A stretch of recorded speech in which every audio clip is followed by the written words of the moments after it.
O tema da minha mensagem hoje é: todos somos apóstolos. Diga assim: todos somos apóstolos. Somos todos apóstolos. Então, por quê? Porque o nome apóstolo, apesar de ser um nome que empodera, né? O apóstolo está vindo aí, empodera. Mas o significado é o mais simples possível. Porque o que é um apóstolo? O apóstolo é alguém que foi enviado para cumprir uma missão. Então, se a gente olhar no contexto de Marcos, capítulo 16, de Mateus, capítulo 18, todos nós somos apóstolos. Por quê? Porque todos nós estamos debaixo de um envio de Jesus, que é a grande comissão, ide por todo mundo, pregai o evangelho. Então, nesse envio, todos nós somos apóstolos. Então, amanhã você vai poder chegar no seu trabalho e falar assim: fui ungido apóstolo na minha igreja, agora eu sou apóstolo. Vai poder já chegar já com a corda toda. Vai dizer lá no seu ambiente de trabalho: agora você me respeita que eu sou apóstolo. Não. Porque não é propriamente um óleo derramado na cabeça, até porque até a ideia do óleo na cabeça é uma ideia veterotestamentária. Se ungia reis, se ungia sacerdotes. No Novo Testamento a gente não vê mais essa aparição de derramar óleo para ungir pessoas. Isso aí é coisa do Antigo Testamento. Então, de certo modo, todos nós somos apóstolos. Por quê? Porque todos nós estamos debaixo da grande comissão, fomos enviados para fazer uma obra para Deus. Então, dito isso, eu quero compartilhar esse texto rapidinho, porque meu tempo, de fato, é pequeno. Atos, capítulo 16, versículo 10.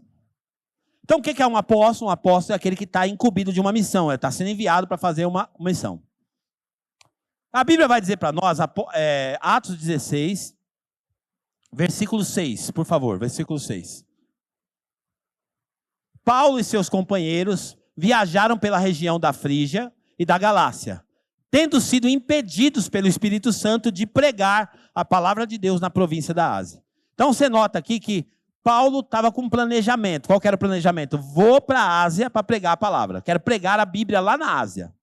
Só que quando ele está saindo para fazer essa missão, quem que impediu ele de pregar? Quem que impediu?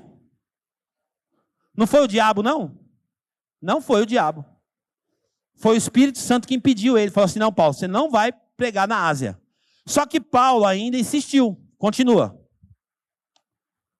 Quando chegaram à fronteira da Mísia, tentaram entrar em Bitínia, mas o Espírito de Jesus fez o quê? Os impediu de novo. Porque o crente tem essa mania de mistificar, né? Quando as coisas não estão dando, não, o diabo está me atrapalhando. Às vezes não, às vezes o Espírito Santo está te atrapalhando. De você ir fazer alguma coisa que você está querendo fazer e que não é para você fazer.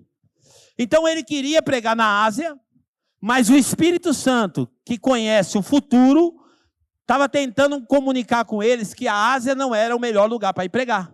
O melhor lugar para ir pregar era na Europa. E aí o texto vai continua. Então contornaram a Mísia e desceram em Troade. Então eles estão certamente numa embarcação. Eles falam: pô, não dá para fazer a missão aqui. Deus está impedindo a gente de fazer essa missão. Vamos contornar, descer em Troade. E ali Paulo certamente foi ter um tempo de oração, tentando entender o que estava acontecendo. O texto vai continuar dizendo: durante a noite, Paulo teve uma visão. Então Paulo agora vai enxergar o mundo espiritual. Ele vê uma visão na qual um homem da Macedônia estava em pé e lhe suplicava: passe a Macedônia e ajuda-nos. Então, recapitulando, ele queria ir para a Ásia. O Espírito Santo queria que ele fosse para a Europa, continente asiático, continente europeu. Ele tem uma visão. Nessa visão, ele vê um homem de pé, e um homem dizendo assim para ele: passa para cá e ajuda a gente. Vem ajudar a gente aqui, por favor, estamos precisando de ajuda, vem para cá. Nessa visão, versículo 10. Depois que Paulo teve essa visão, preparamo-nos imediatamente para partir para Macedônia, concluindo que Deus nos tinha chamado para lhes pregar o Evangelho. Então, olha o contexto do que a gente está estudando aqui. Queriam ir para a Ásia, o Espírito Santo não deixou. Precisou levar eles para a Europa. E isso foi fundamental para se espalhar o evangelho em todo o mundo antigo. Todo o mundo antigo foi impactado pela estratégia do Espírito Santo de levar o apóstolo e sua comissão para pregar o evangelho na Europa. Consequentemente, todos nós somos influenciados por essa visão. Porque o evangelho também chega no nosso continente por causa de uma iniciativa de europeus, por causa de uma iniciativa de americanos, e o evangelho chega no Brasil. O Espírito Santo sensibilizou Paulo para pregar o evangelho na Macedônia. Quando eu falo que todos nós somos apóstolos, nós precisamos ter essa sensibilidade de pregar o evangelho aonde nós estamos. Existem dois tipos de missão. Existe uma missão que a gente chama de missão urbana e outra missão que a gente chama de missão transcultural. O que é uma missão transcultural? A missão transcultural é uma missão que eu vou fazer em outras culturas. Eu não conheço aquela cultura, vou me penetrar na cultura para entender aquele povo e vou me adequar para pregar, para comunicar com ele na cultura dele. Isso também tem a ver com missões que se fazem em outros países, em outros povos, em outras línguas, em outras etnias, enfim. É isso que é uma missão transcultural. E também temos essa missão que é chamada de urbana. O que é uma missão urbana? É a missão que se faz na cidade, que é o trabalho da igreja local. Então a igreja local tem um trabalho poderoso de fazer missões urbanas. E nós, como igreja, temos entendido isso de uns anos para cá, que nós precisamos penetrar as 7 esferas da sociedade. Nós precisamos penetrar com a pregação do evangelho, não somente abrindo uma Bíblia e lendo, mas sendo uma Bíblia ambulante nos lugares. Porque a Bíblia fala que nós somos as cartas de Deus. Nós somos o livro de Deus que anda pelos lugares. Então nós precisamos penetrar na sociedade para fazer missões. Então por isso que o tema da mensagem é Somos Todos Apóstolos. Porque você é um apóstolo no ambiente de trabalho, no ambiente da faculdade, no ambiente dos comércios, no ambiente onde Deus te colocou dentro da sua casa, você é um apóstolo para pregar a palavra de Deus. Você precisa se posicionar para pregar a palavra de Deus. Quais são as 7 esferas da sociedade? Família, religião, educação, governo, mídia, artes e economia. Os crentes precisam penetrar essas áreas da sociedade e testemunharem Jesus nesses lugares.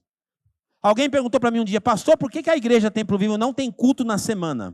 Porque tem igreja que tem a filosofia de ter culto segunda, quarta e sexta, terça, quinta e sábado e domingo. Nós, quanto menos culto, melhor. Por quê? Porque o crente aqui, ele vem para ser equipado. Então, dentro da igreja, ele está sendo edificado. E fora da igreja, ele está ativo para pregar o evangelho. Então, não é conveniente prender os crentes dentro de 4 paredes, para eles... Não dá tempo deles viverem o evangelho lá fora. Então você é equipado aqui, você é capacitado aqui para pregar o evangelho na sua empresa, no seu trabalho, lá na faculdade, na sua família. Você é equipado para isso, para você testemunhar Jesus nesse lugar. Então você é um apóstolo em tempo integral. E a veia da nossa igreja, nossa proposta é o que a gente quer fazer, se Jesus nos ajudar e for a vontade de Deus, a gente quer ser uma igreja. A diferença é essa, nós não queremos ser uma igreja da cidade. Nós queremos, ou melhor dizendo, nós não queremos ser uma igreja na cidade. Nós queremos ser uma igreja da cidade. É diferente. Não é uma igreja na cidade, é uma igreja da cidade. E uma igreja que conversa com todas as esferas da sociedade. Uma igreja que influencia na educação, uma igreja que influencia na política, uma igreja que influencia nas famílias, uma igreja que influencia na religião, uma igreja que influencia nas artes, no entretenimento, uma igreja que influencia na economia, e uma igreja relevante na cidade. Essa é a nossa ideia, esse é o nosso sonho, essa é a nossa missão. Uma igreja que está posicionada para fazer o que Deus quer. Nós temos 2 histórias na Bíblia que são fascinantes. A primeira história é a da mulher samaritana. Jesus acha uma pessoa-chave, conversa com essa mulher, evangeliza essa mulher. Essa mulher é impactada por aquilo que Jesus derramou na vida dela.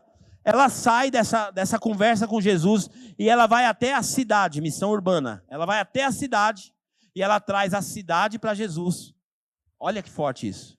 Ela sai daquela reunião e ela vai para a cidade trazer a cidade para Jesus. Ela foi empoderada, uma apóstola, uma apostila, apostila, né? Uma apóstola, foi lá fazer a obra de Deus. Outra história fascinante é Marcos capítulo 5, a história do endemoniado gadareno. Um homem que estava possesso, cheio de demônio na vida dele, a vida atribulada, Jesus vai e liberta ele. Aí depois que acontece toda aquela libertação, os demônios saem dele, entra no porco, você já conhece a história. Aí o que ele queria fazer? Ele queria ficar no gueto gospel. Ele falou assim para Jesus: Jesus, que bom o Senhor me salvou, agora eu quero fazer parte da tua igreja, Jesus. Agora eu quero congregar lá na igreja de Jesus. E Jesus, naquele momento, estava usando o barquinho. Aí ele falou: posso entrar no barco? Eu vou junto nessa igreja aí, posso entrar no barco? Aí o que Jesus fala para ele? Não. Mas como isso? Jesus fala: não, você não vai no barco. Não, mas eu quero ir, agora o Senhor me salvou, o Senhor me tirou os demônios e tal, eu quero ir. Não, você não vai no barco. Por quê? Porque Jesus precisava daquele homem na cidade dele. Aí Jesus fala para ele assim: ó, você não vai, você vai fazer ao contrário, você vai voltar para sua casa, vai voltar para sua família, vai voltar para sua cidade, você vai evangelizar, você vai falar o que Jesus fez na sua vida, o que eu fiz na sua vida, em Decápolis. Decápolis é um conjunto de 10 cidades, Decápolis.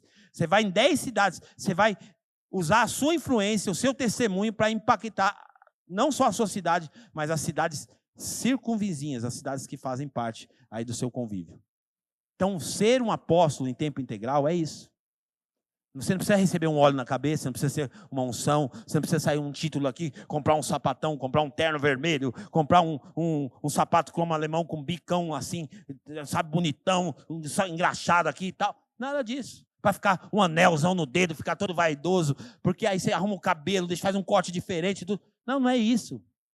O que você precisa é ter disposição para falar do amor de Deus. Isaías capítulo 6, e eu quero encerrar aqui. Isaías capítulo 6, põe para mim, por favor. Isso aqui, esse apelo de Deus continua ecoando na eternidade. Até hoje. Em Extrema, na Igreja Templo Vivo, hoje, o apelo de Deus é o mesmo. Ele diz assim para Isaías. Isaías capítulo 6, versículo 8, por favor. Então ouvi a voz do Senhor, conclamando. O que a voz de Deus falava? Olha lá. Vamos ler todo mundo junto no 3? 1, 2, 3.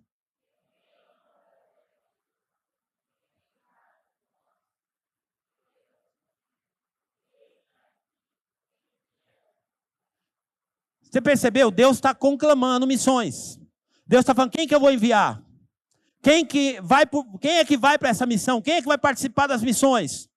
E aí o Isaías, sensível a Deus, não olhou para a sua capacidade, não olhou para a sua pequenez, ele só falou: eis-me aqui, envia-me a mim. Como que eu participo de missão, pastor? Como que eu sou um apóstolo, então? De 3 formas. Primeiro, eu oro por missões. Missões urbanas, missões transculturais, eu oro. Segundo, eu vou fazer missões, eu não vou ficar omisso.